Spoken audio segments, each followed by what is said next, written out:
As free agency approached, the idea that the Dallas Cowboys would make a splash in the free agency pool grew to a boiling point. Most notably, Earl Thomas felt like a virtual lock in free agency as he and the Cowboys flirted with each other several times over the last year. The Dallas Cowboys called off the pursuit when they opted not to meet his contract demands. Even after Earl Thomas landed his deal with the Baltimore Ravens, names like Eric Berry and Clayton Geathers came through the star only to leave without deals. Cowboys Nation seemed destined for another off-season of one-year deals offered to second- and third-tier free agents. And then the Robert Quinn reports began. When the news first broke of a potential union between the Miami Dolphins edge rusher and the Dallas Cowboys, the compensation focused on a 2024 fourth-round pick. Even at that price, Quinn was going to be a nice addition for the Cowboys. At the price they paid yesterday, Robert Quinn is a steal. Over the past several years, we've seen teams make trades for players on expiring contracts for late-round picks and wondered, how come the Cowboys weren't in on that? One trade that comes to mind is the deal the Jacksonville Jaguars made for Marcell Dareus in October of 2017. At a time when the Dallas Cowboys could have used some run defense in the middle of their line, the Jaguars sent a conditional sixth-round pick in 2018 for the Bills' former first-round pick. It was really nice value for a player who was a legit run-stuffer. Now the Cowboys have finally made a move of their own by trading for the disruptive Robert Quinn. He'll immediately slot in as the starter at right defensive end and brings legit pass-rushing destruction to the Dallas Cowboys. Finally, they have a pair of defensive ends that have the potential to wreak havoc on opposing offenses. According to Clarence Hill, Quinn comes to Dallas on a reworked contract that will decrease his base salary to $8 million but allow him to earn up to $10 million in incentives. Quinn has a chance to make $10 million WTH 7 sacks if you include the Cowboys' salary and $1 million roster bonus already given to him by the Dolphins.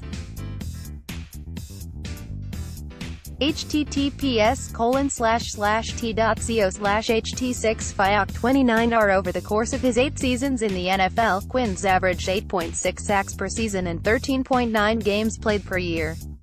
If you were to prorate his sack total over a 16-game season, he'd average right around 10 sacks a season for his 8 seasons. Reference: DeMarcus Lawrence averages 6.8 sacks a season for his career and 8 sacks per 16 games. That's the kind of player that the Dallas Cowboys are getting in Robert Quinn. Disruptive. According to Pro Football Focus, which tracks total pressures as sacks, hurries, pressures, and QB hits, Robert Quinn finished with 39 in 2018, which was good for 38th in the NFL among edge players, 3 to 4 OLBs and 4 to 3 Ds. Sure, 38th doesn't sound very good, but consider that he was only 3 total pressures behind Chandler Jones. Chandler Jones is widely considered one of the best 4 to 3 defensive ends in the NFL. Only DeMarcus Lawrence had more pressures for the Dallas Cowboys than Quinn did, and he had a lot more, 63. Randy Gregory came in just behind Quinn with 37 in 14 games, but with his status uncertain to start the season, the Cowboys needed to bring in Quinn. Pro Football Focus's stops category, which is defined as a play that results in a loss for the defense, Quinn finished 33rd with 23. Aside from DeMarcus Lawrence, who had 44 stops, tied for 4th in the NFL, no defensive end for the Cowboys had more than 12 stops.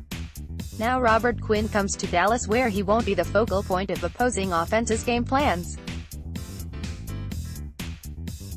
With teams having to focus their attention on DeMarcus Lawrence, Quinn will get to see more one-on-ones in pass-rushing situations. In the run game, opposing offensive coordinators will be so concerned with getting to the second level to limit the damage by Jalen Smith, Leighton Vander Esch, and Sean Lee, that Quinn will be disruptive on that front as well. Of any move the Dallas Cowboys have made in the last couple of years, this one might be the best. Yes, drafting Leighton Vander Esch was huge and trading for Amari Cooper might have saved the season, but bringing in Robert Quinn might have taken the Dallas Cowboys from playoff participants to legitimate Super Bowl contenders. There's a lot that could change between now and Week 1 of the NFL season, but with the Robert Quinn addition, there's no reason to believe that the Dallas Cowboys won't be pushing to represent the NFC in the Super Bowl. Matthew Emmons, USA Today Sports. The defensive end position has been the hottest topic for the Dallas Cowboys so far in the 2019 offseason. Despite contract negotiations, acquisitions, suspensions, and bar brawls involving various players, one name you haven't heard much is 2017 first-round pick Taco Charlton. Where does he fit into all of this activity? There's no denying that it's been a disappointing start to Charlton's NFL career. Even as a 28th overall pick, the expectations of kick impact come with anyone taken in the first round. Worst for Taco is that he went into this offseason on a bit of a down note. Late last year, he missed a few games as a healthy scratch from the active 46-man game day roster. There were murmurings that he'd fallen out of favor with defensive coordinator Rod Marinelli, with his work ethic being brought into question. Even with a couple of solid games in Weeks 16 and 17, the lasting impression of Charlton has been the disappointment. And now that Dallas has made a trade for veteran Robert Quinn and signed free agent Kerry Hyder, some are speculating that they've already soured on him. But if you look at the big picture at defensive end, and particularly beyond 2019, you can see why the Cowboys shouldn't throw in the towel on Taco just yet. Just look at the contract situations for their current talent: DeMarcus Lawrence, franchise tag, currently unsigned Randy Gregory, TBD pending suspension Tyrone Crawford, likely salary cap casualty in 2020 Robert Quinn, 1-year deal. Hyder, 1-year deal. Taco Charlton, signed through 2020, team option in 2021. Durance Armstrong, signed through 2021. As you can see, Dallas doesn't really have a stockpile of defensive ends beyond this season. Even if they get Lawrence signed to a long-term deal, all those names between Tank and Taco are suspect to be part of the team beyond 2019. That means the Cowboys can't afford kick Charlton to the curb just yet. If anything, they should be rooting hard for him to deliver on that first-round potential.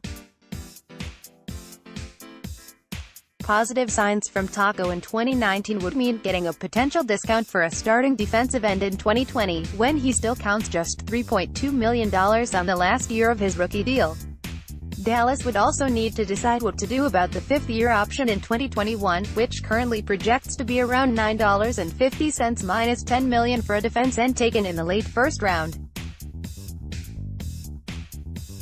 If Charlton can finally play up to his perceived potential from 2 years ago, then those would be bargain prices. Dallas Cowboys to Taco Charlton. The problem that Taco Charlton now faces, though, is getting the opportunities in 2019 to show what he can do going forward. The Cowboys seem to be loading up onto players, and they may still have Randy Gregory back next year despite his current situation. Last season, Taco only appeared on 39% of the team's total defensive snaps. That number could go down now that Quinn is in the mix. Dallas' aggressive move to obtain Quinn may suggest that they're worried about some players' availability. At the least, they're covering themselves in case things don't go right with Lawrence's contract talks or Gregory's reinstatement.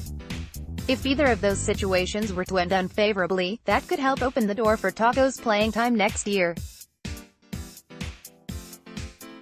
Another scenario to consider is that the Cowboys might look to trade Charlton at some point this year, perhaps even during the upcoming draft. They're certainly not going to get back a first or even second-round pick at this point, but a needy team might be willing to give up something for a guy with 2 to 3 years left on his contract. The point here is that we shouldn't mistake these other moves at defensive end this offseason as a sign that the Cowboys will just cut bait with Taco Charlton this offseason. He still has value to them given his contract, and potentially to other teams in a trade.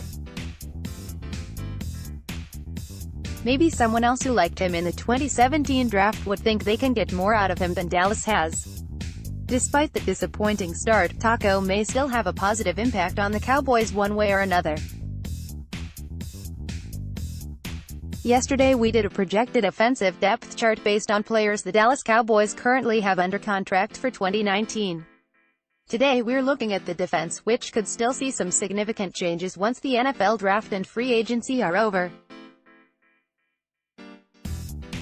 Just yesterday, Dallas agreed on a trade with the Miami Dolphins for Robert Quinn.